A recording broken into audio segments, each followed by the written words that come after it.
So, hello and welcome to this session about access to work for neurodivergent people. My name is Milner-Campbell, and I am a ADHD slash autism coach. I am a neurodiversity, neuroinclusion trainer, and I'm also just a regular person who has been through the access to work process, both as an employed person and also as a self-employed person, and who has been helping other people through the access to work process. So whether you have ADHD, whether you're autistic, dyslexic, or any other neurodivergence, I hope this session is useful for you. So just to begin, Access to Work is a government program in the UK that helps people to stay in work. So the name might suggest that it's about getting into work, but actually it's a program for people who are already in work or about to start a role. And what it provides is up to £66,000 of tailored support per year. That's the total maximum amount each person can be awarded per year. So it's quite a large potential package of support. It's not means tested, so you can get this no matter what your job is, no matter how many hours you do. But if the organization you work for, if you're employed, has over 50 employees, then they will have to pay for a percentage of the equipment or software that you're awarded. They don't have to pay a percentage of any support workers that you might be awarded, such as a virtual assistant or a coach, just for the equipment, which they technically also own. So it's still a fairly cost-efficient system for them. Now, it's important to note that you can't apply for access to work without your employer finding out. So that is one of the downsides about this process, is that if you're not already open with your employer about being neurodivergent, having ADHD, being autistic, and you want to claim for access to work, you can't do it without them knowing. They will have to play some part in the process. Now, they don't find out the details and the specifics of the challenges you're facing. They don't get a comprehensive report. It's pretty minimal what they get. They essentially get a list of the items that you've been awarded, and somebody, your employer, will be asked to confirm things like, yes, you are employed, etc. Yes, you worked on these days and these hours. But it does require disclosure. And the scheme is really undersubscribed. Less than 1% of the people out there who would be eligible for it apply for it. So that's why I'm trying to do this session, to help other people like me who might be eligible for access to work but don't really know what it's about or whether it could help them. So in terms of who is eligible, all you have to be is over the age of 16 and either in or returning to paid employment, and you have to live and work in either England, Scotland, or Wales. And you have to have some sort of disability, illness, or other condition that means that you need support at work. So this includes neurodivergence. It includes things like ADHD, autism, dyslexia, dyscalculia, dyspraxia, anything like that. And you can see on the bottom of the right, and these are screenshots from the actual Access to Work application, because I think this is a really critical thing that especially applies to us neurodivergent people, because of the huge barriers that there are to diagnosis. You do not need a diagnosis to apply and get access to work. Okay, that's really important to know. All you need to be able to do is to articulate how your condition, your disability, however you want to call it, how it impacts you at work. So you don't need a diagnosis to know that. You just need to be able to articulate it. So what you do to get access to work is you have to fill in an online form. Now, the form was updated at the end of 2023, and it's gotten a little bit more complicated than it was before that point, but it's still not that big of a form. It does break things down into many different little parts, And I want to also mention there is no save function on the form. And if you leave it for too long, if you start filling it out, it will time you out and not save your data. And I've worked with people who that's happened to. So just wanted to flag that. So the best thing to do is prepare all the things you're going to do to submit beforehand outside of the form. And then you just go in and fill in the fields that you need. And I'm currently developing a PDF, which by the time you're watching this might already be out. So check my website to help people collect the information they might need. This is also really important. It takes about 5 months at the time of recording. It might have gotten longer or shorter, but roughly 5 months from when you apply to have your first contact with Access to Work. Now, once they contact you, it all moves fairly quickly after that. But it is 5 months of just sitting and waiting. And it's really annoying, very not neurodivergent friendly, but that is the reality. So it's really important just to get an application in, and better to get something in and be in the queue than to wait around and try and get something perfect. You have time to, over that 5 months, be thinking about it, refining what you might want to ask for, and you can always amend what you've said when it comes to speaking to somebody when you get through to the front of the queue. So get your application in as soon as possible, but always be my advice. So I am currently developing a more step-by-step e-learning course and a PDF that I'm going to offer for free.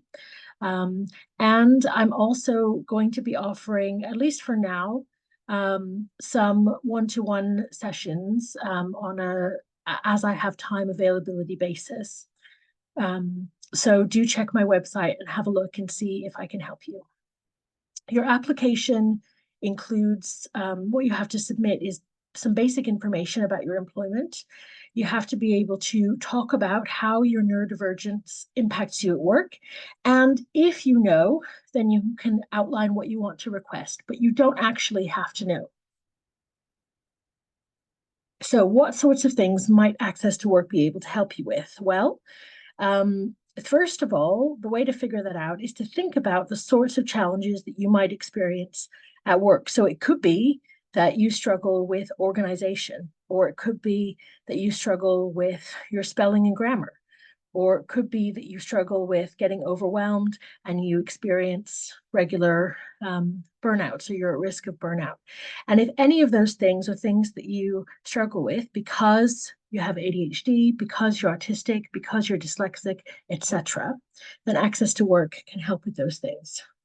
So you can get, for example, equipment. So you could get if you are quite restless, you could get a desk to help you vary your seating position so you can sit sometimes and stand sometimes. You could get a whiteboard so that you have the information you need really clear and visible. You could get they have these color sheets that you can put over written documents if you're dyslexic that can make them easier to read. You could get those. You could get adapted keyboards and mice that help you improve your sensory needs. You can get software. So if your brain works in a kind of mind mappy, brainstorming way, you could get a mind mapping software. You could get note-taking software, AI note-taking. You could get tools that help you organize your daily task lists and keep on top of the things that you need to do. You can also get support workers. So you can have coaching if you have ADHD or autism or other types of neurodivergence. You could get a virtual assistant type of support worker if there are tasks either that you can't do, you really struggle to do. For example, for me, I really struggle to do administrative type tasks. So I was awarded a virtual assistant to help me do some of those tasks. Or if you need help while you're doing a task, so somebody to help with body doubling, for example, where you work on something together, or help you with accountability or even positivity, because of your neurodivergence, you could get that. You can also get training for your manager or your workplace, and you can also get decluttering. services if that is affecting you. Access to work will also cover things like the cost of traveling to work if you're unable to use public transport, which might impact some neurodivergent people. There's also a mental health support add-on, which isn't specific to neurodivergence, but is a monthly sort of check-in with someone who has experience in general mental health conditions, who can help you identify strategies for things like anxiety or depression. So you could have that if that's relevant to you. And if you have conditions that aren't related to neurodivergence, maybe you have some other needs, you would apply for all of your needs in one application. So it's one application, you can put anything that you want in there. So if you have ADHD and you're also blind, you would fill in the application and you would talk about both of those things and how both of those conditions impact you. So what do you apply for? How do you know what to ask for? Only you can really answer that. And it takes a bit of self-reflection and a bit of research. But in my experience, getting peer support and listening to the experience of others is really useful. You can also, if you're not sure, you can ask for a workplace assessment, which is an independent service that Access to Work will provide. So you can go through your whole application. You still have to indicate the challenges that you face, but you can tick a box that says, I'm not sure what I need. And what happens is when you get to the front of the queue, you'll then be offered a workplace assessment. And if you don't know what you want and you can't quite figure out what would be useful, then this might be a really good option for you. It will add a bit of time onto the process because obviously they will then have to arrange for that assessment.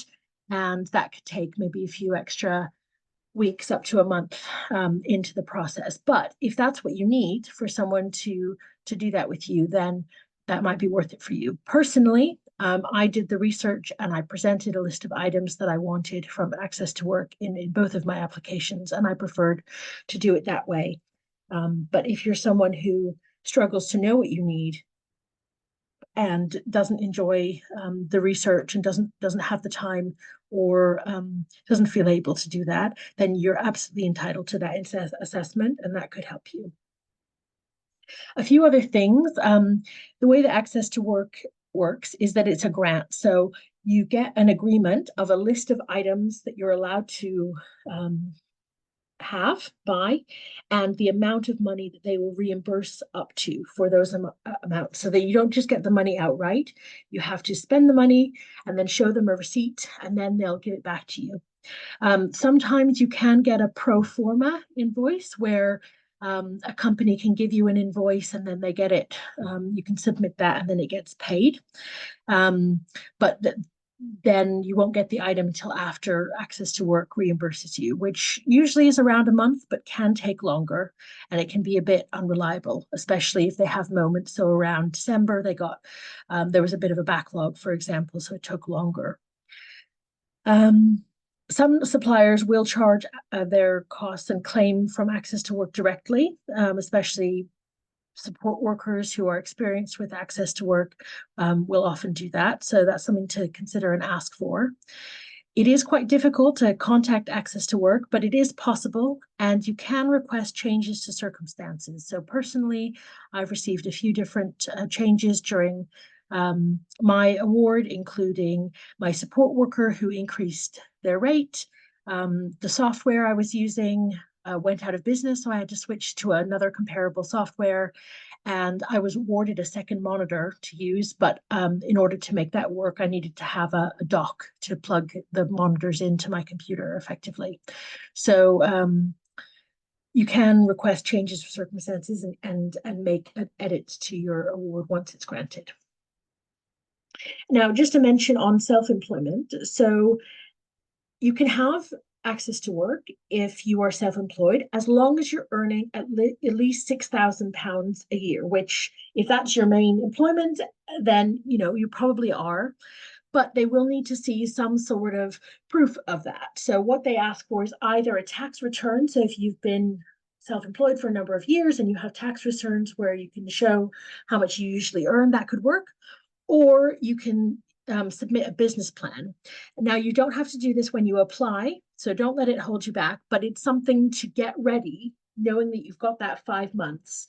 That's the deadline on it. So you'll need to show it when you get to the front of the queue. And they're just wanting to see that you have a good reason to think that you're going to earn at least 6,000 a year. You don't have to give an overly detailed review.